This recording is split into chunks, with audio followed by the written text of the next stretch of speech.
gave everyone a rare surprise by going round again from his first approach and then again from his second.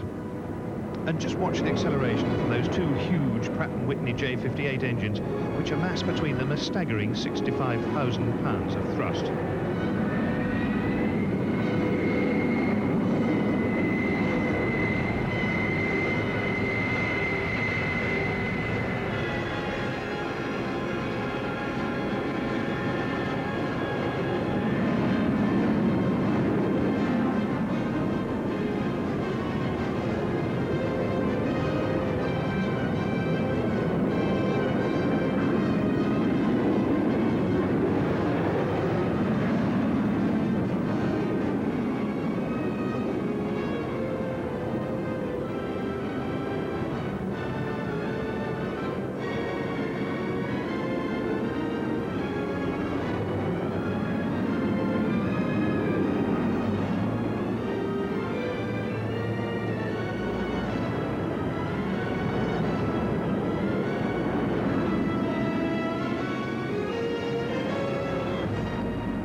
Of course, the nature of the SR-71's reconnaissance task is so shrouded in secrecy that we aren't allowed to know much about the aircraft at all.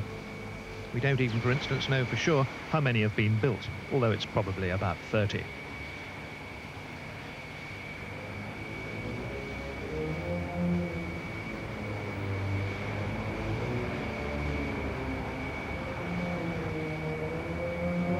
And if that doesn't look like Darth Vader's personal runabout, I don't know what does.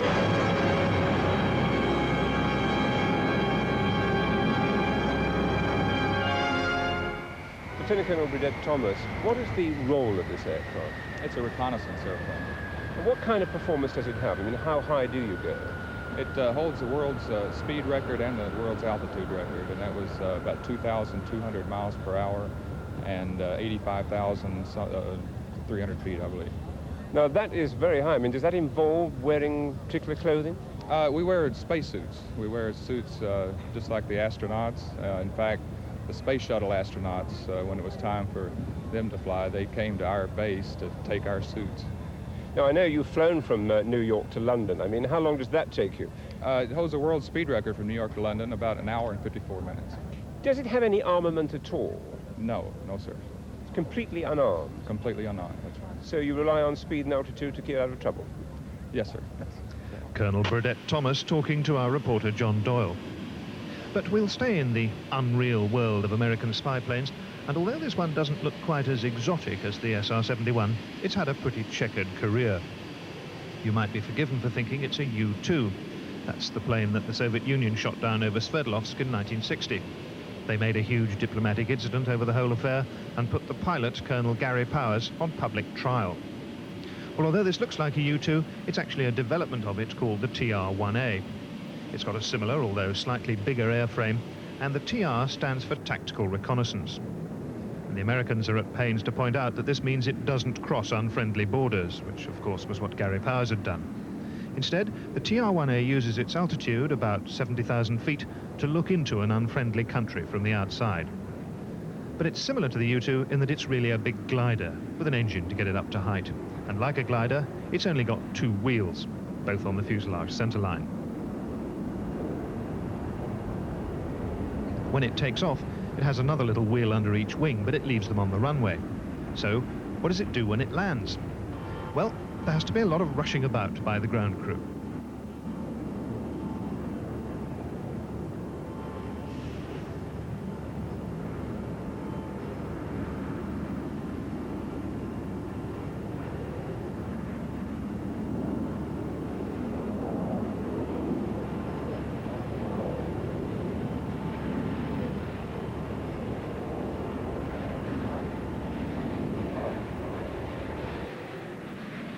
And there they are, fixing the little wheels on again.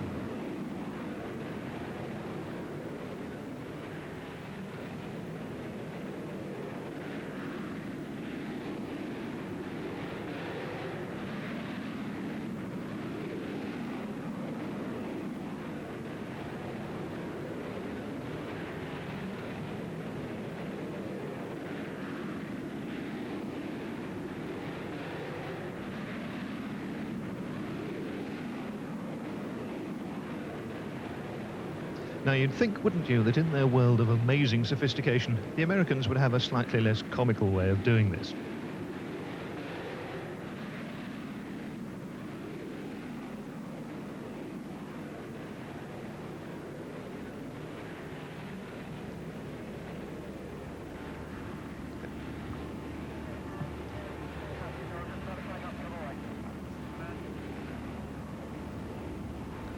So, rushing about complete.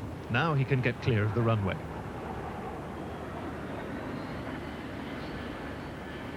In fact, you can see there the other main difference between the U-2 and the TR-1A. Those great pods under the wings are packed with reconnaissance sensors. But more than that, the USAF doesn't want to say about them.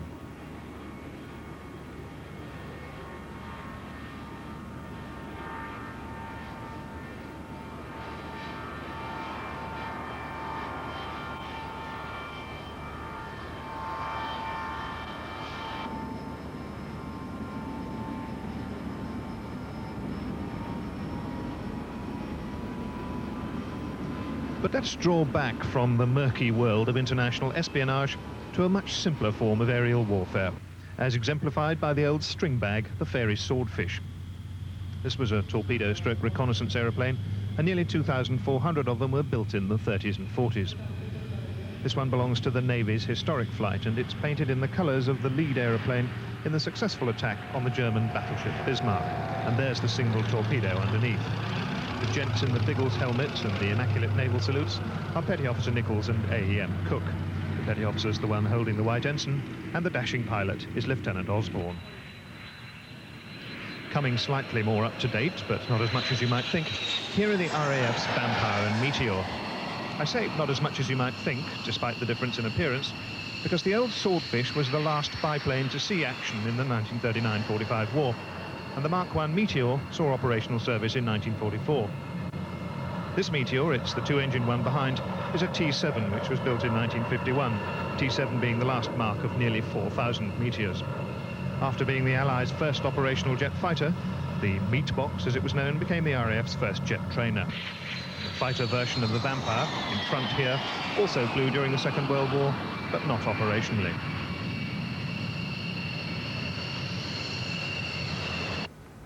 And here's another oldie, because the prototype Canberra first flew in 1949, but this one's still in service with the RAF. It's the Canberra TT-18, standing for Target Tug, and it's from 100 Squadron at RAF Whitton in Huntingdonshire. Nearly 1,000 Canberras were built in Britain and Australia, and the design won the distinction of being the first foreign design to be used in the United States since the First World War. In the States it became the Martin B-57, and it was successfully used in Vietnam.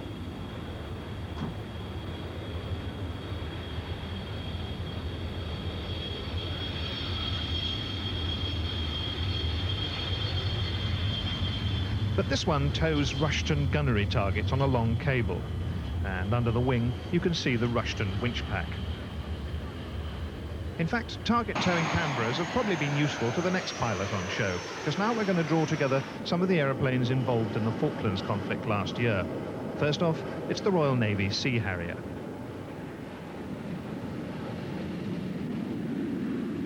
We've already talked about one war hero, Douglas Bader. The pilot of this Harrier is one of the same breed. He's Flight Lieutenant David Morgan, and he was the highest scoring pilot in the conflict. He's credited with shooting down 2 Argentine Mirage jets, plus another possible, and 2 helicopters. He was awarded the Distinguished Service Cross. But the thing that perhaps links him most firmly with the legless Douglas Bader is that in 1964, David Morgan had a hole-in-the-heart operation, and 2 years ago, the British Heart Foundation used his success as a pilot in one of their advertisements.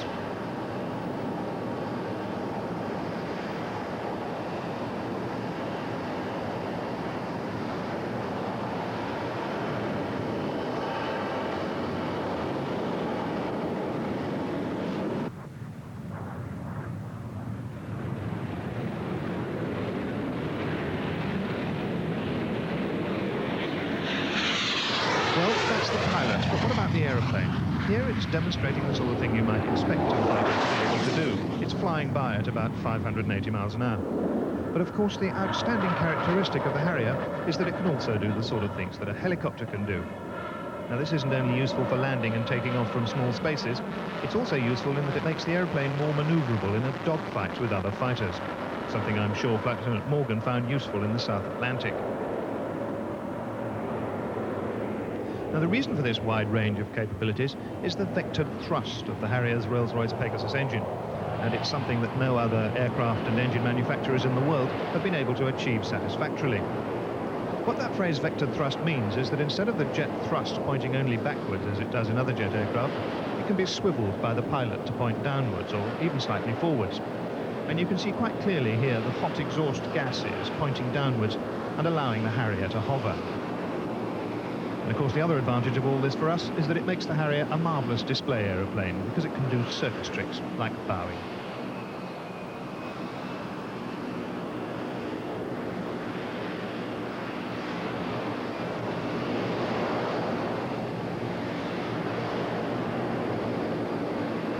Or even going backwards.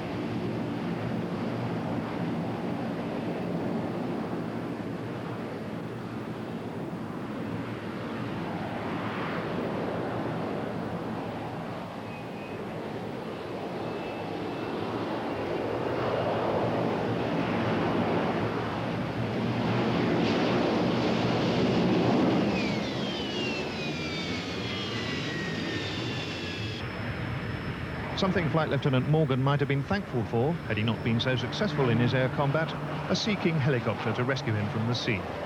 This one's actually an RAF Sea King HAR-3 from 202 Squadron, which is specifically used for search and rescue around the coasts of Britain. But the Navy version, the HAS-2, was in the South Atlantic, and although it's mainly for anti-submarine warfare, it also has a rescue role.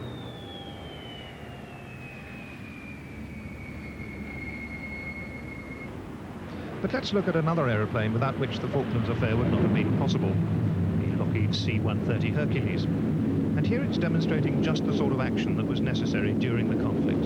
The short landing, the rapid unloading, and the quick takeoff.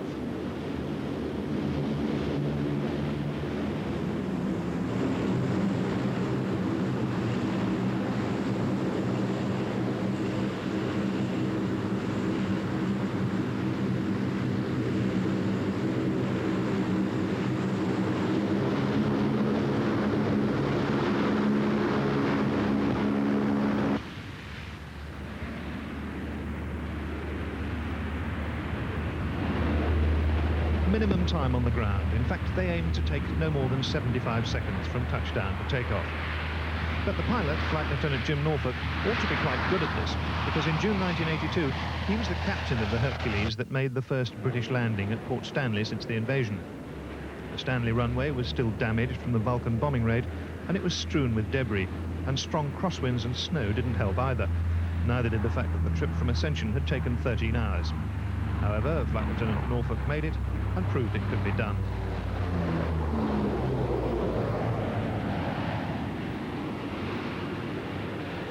Finally, an aeroplane like the one that mucked up the runway for Flight Lieutenant Norfolk. A Vulcan, which would have been retired from the service by now had it not been for the Falklands.